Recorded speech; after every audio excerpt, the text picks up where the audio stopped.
بسم الله الرحمن الرحيم نحمده ونصلي على رسوله النبي الكريم الأمين أما بعد فأعوذ بالله من الشيطان الرجيم بسم الله الرحمن الرحيم قال الله تعالى في القرآن الكريم والفرقان المجيد وَلَقَدْ يَسَّرْنَا الْقُرْآنَ لِلذِّكْرِ فَهَلْ مِن مُّدَّكِرٍ وقال النبي صلى الله عليه وسلم إن الله يرفع بهذا الكتاب أقواما ويذر به آخرين أو كما قال عليه الصلاة والسلام۔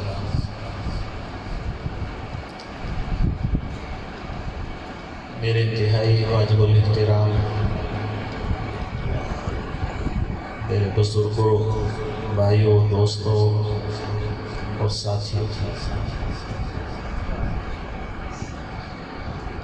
آپ نے باتیں تو ساری سن لی۔ ہمارے محترم مولانا نبی مساغر صاحب نے آپ کو اپنے مخصوص لہجے میں باتیں سنائیں۔ وہ شیریں بیان تھے، اوروں کے بعد ہمارے مولانا ثناء اللہ صاحب کے چھوٹے بھائی اور ہمارے شاگرد، انہوں نے شعلہ بیانی سنا دی ہے۔ اب آپ کو چند باتیں سادہ الفاظ میں سمجھانی ہیں۔ میں نے جو آیت آپ کے سامنے پڑھی ہے، اللہ تعالیٰ فرما رہے ہیں کہ ہم نے قرآن کو آسان بنا دیا۔ کوئی اس سے نصیحت حاصل کرنے والا ہے کہ وہ نصیحت حاصل کر لے۔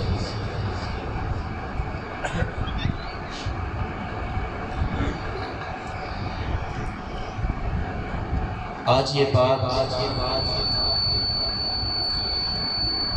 ہمارے ذہنوں میں اگر بیٹھ جائے کہ یہ قرآن میرے لیے آیا ہے، اس قرآن کا مخاطب میں ہوں،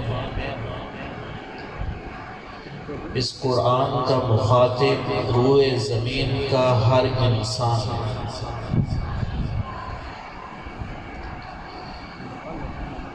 ہر چیز کا کوئی نہ کوئی موضوع ہوتا ہے۔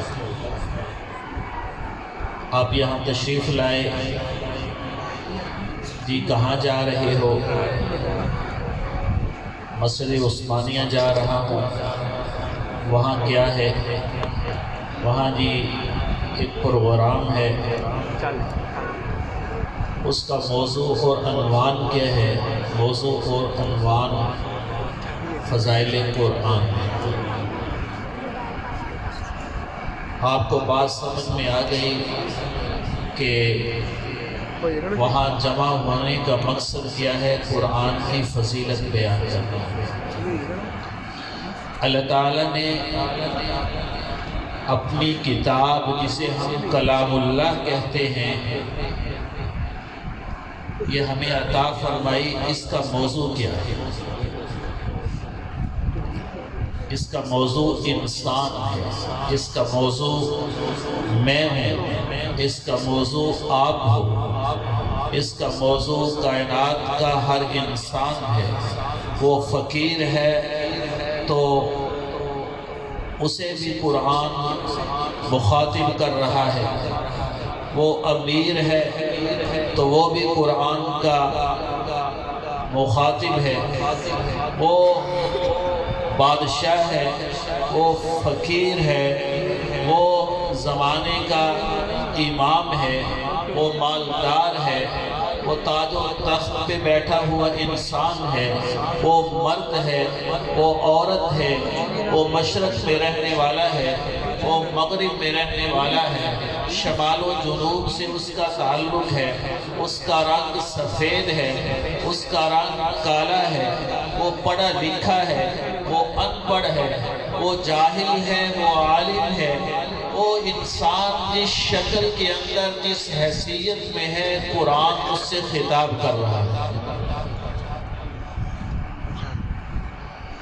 اور یہ خطاب بڑا آسان ہے، بھیجنے والا رب کہہ رہا ہے کہ ہم نے قرآن کو آسان بنا کے بھیجا۔ کوئی ہے اس سے نصیحت حاصل کرنے والا؟ قرآن کے 5 حقوق ہیں، اس طرف بات میں نے نہیں کرنی، صرف آپ کو بتا دیتا ہوں۔ قرآن کے 5 حقوق ہیں۔ قرآن کو اللہ کا کلام ماننا یہ قرآن کا سب سے پہلا حق ہے۔ مان کر تلاوت کرنا یہ قرآن کا دوسرا حق ہے۔ تلاوت کر کے اسے سمجھنا یہ قرآن کا چوتھا تیسرا حق ہے۔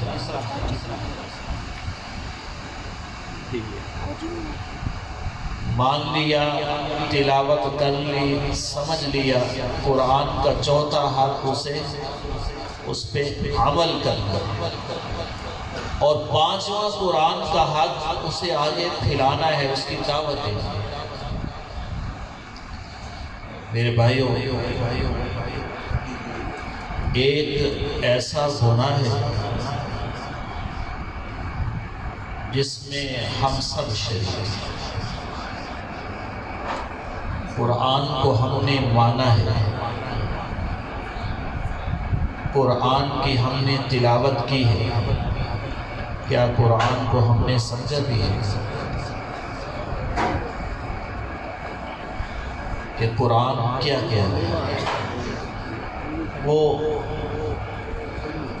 اتنی طاقت اور اتنی قدرت رکھنے والا کہ میرے رب نے فرمایا کہ اگر اسے پہاڑوں پہ اتار دیا جاتا تو پہاڑ ریزہ ریزہ ہو جاتے۔ دوسری جگہ پہ فرمایا کہ پہاڑ چلا دیے جاتے۔ وَلَوْ أَنَّ قُرْآنًا سُيِّرَتْ بِهِ الْجِبَالُ أَوْ قُطِّعَتْ بِهِ الْأَرْضُ أَوْ كُلِّمَ بِهِ الْمَوْتَى، یہ مردوں کو زندہ کر دیتا، یہ زمین کو ہموار کر دیتا، یہ پہاڑوں کو چلا دیتا۔ اس قرآن میں اتنی طاقت ہے۔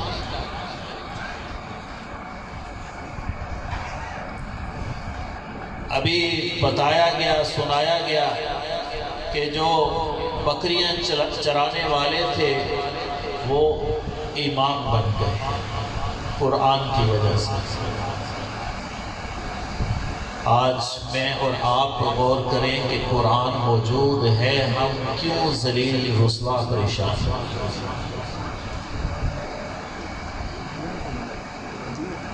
ہم نہ انفرادی طور پہ نہ اجتماعی طور پہ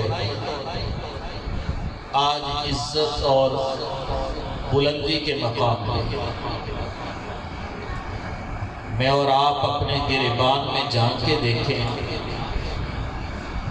سب سے پہلی گواہی انسان کی اس کے گھر سے آتی ہے۔ پہلی گواہی گھر سے آتی ہے، یہ بندہ کیسا ہے۔ میرا ظاہر آپ کے سامنے بڑا اجلا ہو، میں بڑا ملنسار ہوں، میں بڑا خوش اخلاق ہوں، میں اپنے ظاہر کو تقوی سے مزین کر رہا ہوں، لوگ میرے ظاہر کو دیکھ کر عشش کر اٹھتے ہیں۔ اصل گواہی جو ہے وہ گھر کی گواہی ہے کہ یہ بندہ کیسا ہے، یہ اپنے گھر والوں کے ساتھ کیسا ہے۔ اس کی بیوی کہے کہ یہ بہترین انسان ہے تو یہ بہترین ہے، اس کی ماں کہے کہ میرا بیٹا واقعی نیک اور صالح ہے، واقعی مسلمان کہلانے کے لائق ہے، تو وہ انسان ہے۔ اس کا باپ فقط سے کہے کہ یہ میرا بیٹا ہے تو واقعی وہ بیٹا ہے۔ ہم سب دیکھیں، ہم میں سے ہر ایک کو اپنے گریبان میں جان کے دیکھنا چاہیے، سوچنا چاہیے کہ اس کے گھر کی گواہی کیا ہے۔ آپ صلی اللہ علیہ وسلم پہ ابتدائی آیات نازل ہوئے، آپ گھر تشریف لائے، بیوی سے کہا کہ آج عجیب معاملہ ہوا ہے، سارا واقعہ سنایا، اور پھر آخر میں کہا کہ مجھے ڈر لگ رہا ہے کہ میں کہیں ختم نہ ہو جاؤں۔ سیدہ خدیجہ الکبریٰ رضی اللہ تعالی عنہا نے جو جواب دیا وہ مجھے اور آپ کو سمجھنے کی ضرورت ہے۔ بیوی نے کہا میرے سرتاج، آپ کو اللہ ضائع نہیں کریں گے، آپ وہ انسان ہیں کہ کائنات کی ساری خوبیاں آپ میں جمع ہیں۔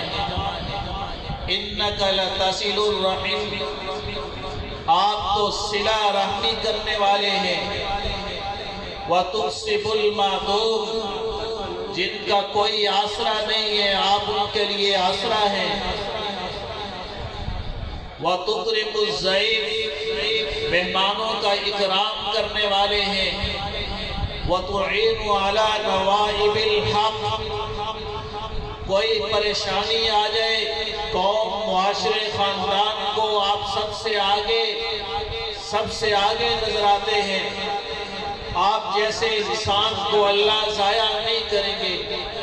پہلی گواہی گھر سے بیوی نے دی کہ میرے خاوند جیسا کوئی خاوند نہیں ہے۔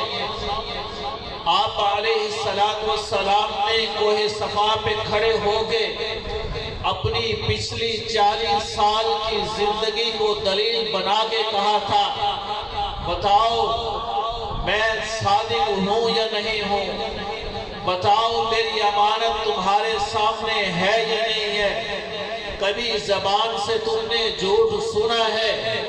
سب نے بیک زبان ہو کے کہا آپ جیسا انسان ہم نے دیکھا نہیں ہے، آپ جیسا انسان معاشرے میں ہے نہیں ہے۔ اس کے بعد پیغمبر نے کہا یا قومی قولوا لا الہ الا اللہ تفلحون۔ کیا عرض کر رہا ہوں؟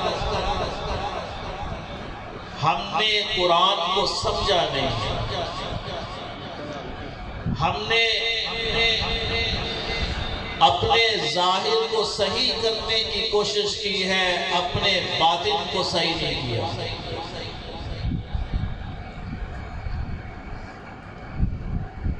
یہی وجہ ہے کہ ہمارا ہمسایہ ہم سے تنگ ہے، بھائی بھائی کا شکوہ کر رہا ہے، باپ بیٹے سے شکوہ کر رہا ہے، بیٹا باپ کا شکوہ کر رہا ہے۔ جس ماں نے بیٹی کو جنم دیا وہ بیٹی ماں کے خلاف زبان درازی کر رہی ہے، اور جس ماں نے بیٹی کو جنم دیا وہ ماں اپنی بیٹی کا شکوہ کر رہی ہے۔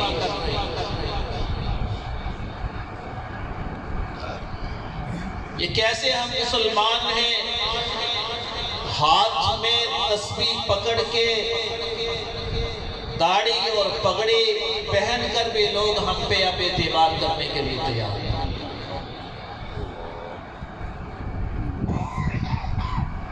یہ ہمیں کیا ہو گیا ہے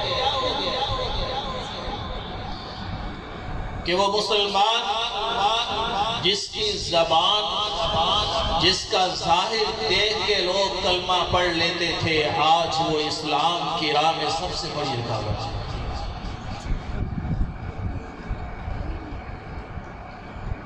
اپنے آبا کو دیکھیے، بڑوں کو دیکھیے، سلف کو دیکھیے۔ عبداللہ ابن مبارک بہت بڑا نام ہے، علم کا، تقوی کا۔ ان کا مقام آپ نے سمجھنا جاننا ہو تو یہ ہارون الرشید کے زمانے کے انسان ہیں۔ ایک مرتبہ ہارون الرشید بیٹھا ہوا تھا، دیکھا کہ جمع غفیر سارے لوگ جمع ہیں، مجمع لگا ہوا ہے۔ پوچھا بھائیو یہ کیا مسئلہ ہے، لوگ کیوں جمع ہوئے ہیں؟ بتایا گیا کہ عبداللہ ابن مبارک شہر میں آ رہے ہیں، لوگ استقبال کے لیے شہر سے باہر جا رہے ہیں۔ ان کا زمانہ ہے، ان سے ایک بندہ ملنے کے لیے آتا تھا۔ ایک مرتبہ آئے، وہ بندہ نہیں آیا۔ پوچھا کیا ہوا؟ بتایا گیا کہ کسی وجہ سے جیل میں چلا گیا، کسی کا قرض دینا تھا، پیسے دینے تھے، پیسے اس نے ادا نہیں کیے، جیل میں چلا گیا۔ رات کا وقت ہے، عبداللہ ابن مبارک قاضی شہر کے پاس جاتے ہیں، اسے کہتے ہیں کہ فلاں بندے نے قرض ادا نہیں کیا، اس وجہ سے جیل میں چلا گیا ہے، میں پوچھنے کے لیے آیا ہوں کہ اس کا کتنا قرض ہے۔ بتایا گیا اتنا قرض ہے۔ کہا میں قرض دیتا ہوں لیکن ایک درخواست ہے کہ اسے پتہ نہیں چلنا چاہیے کس نے قرض ادا کیا۔ وہ بندہ باہر آ گیا۔ عبداللہ ابن مبارک کی وفات تک کسی کو خبر نہیں تھی کہ اس کا قرض ادا کرنے والا کون ہے۔ یہی وجہ تھی کہ عبداللہ ابن مبارک جس محلے میں رہتے تھے، اس محلے میں ایک شخص نے گھر بیچنے کے لیے لگا دیا کہ میں گھر بیچنا چاہتا ہوں، اس کی قیمت کیا ہے؟ اس نے مارکیٹ سے ڈبل قیمت مانگی۔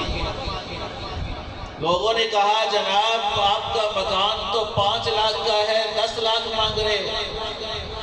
کہا تمہیں پتہ نہیں 5 لاکھ مکان کی قیمت ہے اور 5 لاکھ عبداللہ ابن مبارک کے پڑوس کی قیمت ہے۔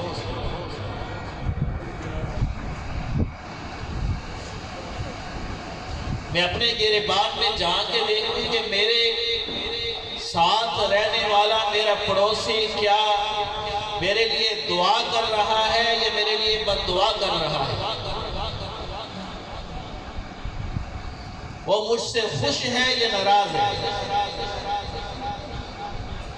میں اپنے بھائیوں کے حقوق ادا کر رہا ہوں نہیں کر رہا۔ میں تہجد کے لیے تو اٹھ جاتا ہوں، لیکن کیا میرے اخلاق ایسے اخلاق ہیں جیسے قرآن نے کہا؟ کیا میرے معاملات اس طرح کے ہیں جس طرح قرآن نے کہا؟ میرے بھائیوں، اس رمضان میں ہم سب اپنے گریبان میں جا کے دیکھیں، اور پھر ہم سب قابل اصلاح ہیں، اپنی اصلاح کی کوشش کریں، اللہ کے لیے کوشش کریں، اللہ تعالیٰ سے دعا مانگ کے ابتدا کریں کہ اللہ مجھے ایسا بنا دے کہ میں آپ کو پسند آؤں، میرے اللہ مجھے ایسا بننے کی توفیق عطا فرما دے کہ میں آپ کو پسند آؤں، آپ مجھے اپنا محبوب بنا دیں۔ اپنی زندگی سمجھیں کہ اس کا آغاز اس طرح کریں کہ میری زبان سے، میرے ہاتھ سے کسی کو تکلیف نہیں پہنچنی چاہیے۔ اگر ہم عہد کر لیں اور عمل کی طرف قدم بڑھا دیں تو میرے بھائیوں سمجھیں کہ آپ نے رمضان بھی پا لیا، آپ نے قرآن بھی پا لیا۔ اور اگر خدا نخواستہ وہی اٹھک بیٹھک، وہی چند دن ہم نے وہ مسجد میں آ کے سجدے کر لیے اور اس کے بعد باہر نکل کے وہی ہمارا عمل اور وہی ہماری زبان اور وہی ہمارا کردار اور وہی ہمارے اخلاق اور وہی ہمارا عمل، تو پھر جہاں ہم موجود ہیں یہاں سے مزید پستی کی طرف جائیں گے، بہتری نہیں ہوگی۔ تو عرض یہی ہے کہ ہم اپنے آپ کو صحیح کرنے کی کوشش کریں، اپنے آپ کو ایسا بنائیں جس طرح اللہ دیکھنا چاہتے ہیں۔ اس کے لیے قرآن کے ساتھ مستقل تعلق اور ربط پیدا کریں۔ اللہ تعالیٰ مجھے آپ کو سمجھ اور عمل کی توفیق نصیب فرمائے۔ اللہ تعالیٰ ہمارے ان ساتھیوں کو، بھائیوں کو، جنہوں نے یہ سارا انتظام کیا، مسجد کی خدمت کے لیے اپنے آپ کو وقف کیا، اور یہ سارا سلسلہ انہوں نے شروع کیا، چلا رہے ہیں۔ اللہ تعالیٰ ان کی سعی کو، کوشش کو، محنت کو قبول فرمائے، اور سب سے بڑھ کر اللہ اخلاص عطا فرمائے۔ اخلاص ہے تو یہ عمل مقبول ہے۔ خدا نخواستہ اگر اخلاص نہیں تو پھر انسان کی محنت رائے گاہ ہے۔ اللہ تعالیٰ انہیں اخلاص بھی نصیب فرمائے، مزید ترقی نصیب فرمائے۔ اور اخلاص کا پتہ کیسے چلتا ہے کہ وہ عمل مزید آگے بڑھتا چلا جائے، تو یہ اس بات کی علامت ہے کہ اللہ تعالیٰ اس بندے سے کام لے رہے ہیں۔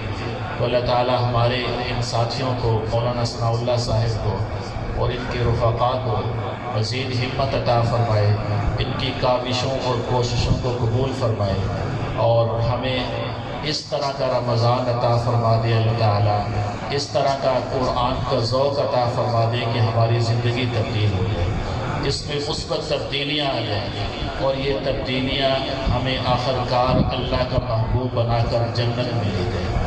اللہ تعالیٰ ہماری ان گزارشات کو قبول فرمائے۔